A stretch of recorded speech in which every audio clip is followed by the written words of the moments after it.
I believe the wrong way to use healing magic represents the future direction isekai should take. Hold off on the pitchforks and hear me out. As a self-professed isekai aficionado, my tastes run the gamut, from the classics to the objectively terrible, from stories teetering on the edge of propriety to those whose sole aim seems to be igniting the baser instincts. Isekai, arguably one of the most prolific genres since Sword Art Online unleashed its wave, has, over 12 years, dabbled in every conceivable theme, from tales of magical girl tyrannies to narratives about sentient vending machines in fantastical realms. The concern now is that we're a step away from Toilet, Another World adventure. As someone deeply embedded in this genre, I've observed a trend. The oversaturation of isekai has shifted focus from crafting compelling narratives and characters to merely concocting bizarre premises to stand out and provoke. It's high time we pivot towards more thoughtful storytelling in isekai, emphasizing quality over novelty. Take Rise of the Shield Hero, for instance. Its initial draw was the protagonist's quest for vengeance against the monarchy and his quest to clear his name. However, once that arc concluded, the character became reminiscent of Squidward, a cynical, disillusioned figure, alienated from the world. This narrative problem isn't unique to just one series, it's rampant. Once the novelty wears off, depth in character development and storyline often doesn't follow, leading to frustration. In stark contrast, the wrong way to use healing magic shines as an exemplary isekai. The story follows our protagonist, Uso, along with the vice president of the student body, Ryuen, and the president Inukami, as they are inadvertently teleported to another realm. Initially only intending to summon Ryuen and Inukami, the twist comes when all three are treated equally and undergo magic assessment, revealing Uso's rare affinity for healing magic.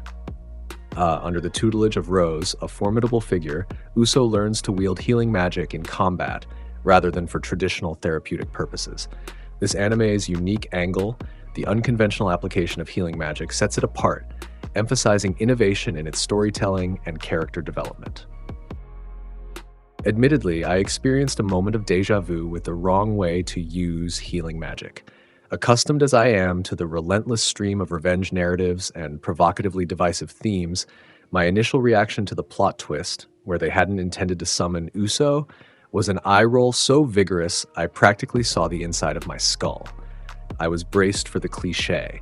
The kingdom coldly casts Uso aside, penniless, while his fellow students deliver a mocking, better you than me, perhaps even celebrating their dismissal of him with a triumphant dance, leaving him to venture into the wilderness, only to return impossibly powerful. This genre often leans heavily into characters driven by baseless animosity, making it a rarity and a relief to encounter genuinely normal, relatable characters. What captivated me about the first episode wasn't just the plot, but the characters themselves, their lighthearted interactions, the immediate camaraderie, and the palpable chemistry that emerged from their conversations and shared experiences even before the teleportation occurred. It was their genuine, friendly connection and the enjoyable banter that truly made the episode stand out, offering a refreshing departure from the expected. Ryuen steps into the role of the protective big brother, visibly upset on their behalf for the unexpected summoning, and even takes a moment to ensure Uso, who was not meant to be summoned, is coping well. Uso, our main character, surprisingly serves as the comic relief of the group, which is an unconventional choice. Meanwhile, Inukami embodies the archetype of an isekai protagonist, unsure of her direction in life, feeling as though her youth was squandered, and then showing palpable excitement about being transported to another world. Remarkably, even the king, a priestess, and the knights all show kindness and consideration towards Uso, going as far as attempting to shield him from Rose, known for her rigorous, almost ruthless training methods for healers. This absence of antagonism significantly lifts the anime's overall atmosphere. Although, I must admit, I might have felt a bit slighted if they were keeping me away from someone as intriguingly formidable as Rose. Truth be told, I'd eagerly volunteer to be Rose's chair, but that's beside the point. Beyond its characters, this anime falls into the realm of what you'd call standard isekai fare, something us enthusiasts typically find satisfying. All it takes to captivate us is a somewhat engaging fantasy world, accompanied by fitting music, characters who share a decent amount of witty banter, the quality of which is debatable, and passable animation. We'd likely consume anything that ticks these boxes. I'll openly acknowledge that the wrong way to use healing magic not only meets but surpasses these basic expectations. It's not merely a middle-of-the-road isekai. With a 7.5 rating, it's quite commendable, though not groundbreaking.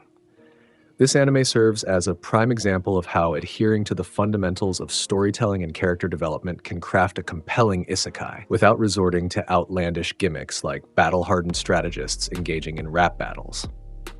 This isn't to say we should abandon creative and wacky ideas, but rather not to neglect the writing for their sake. Take Reincarnated as a Sword, for instance. I love this anime and I'm eagerly anticipating a second season. I'm invested in seeing the character's growth and evolution.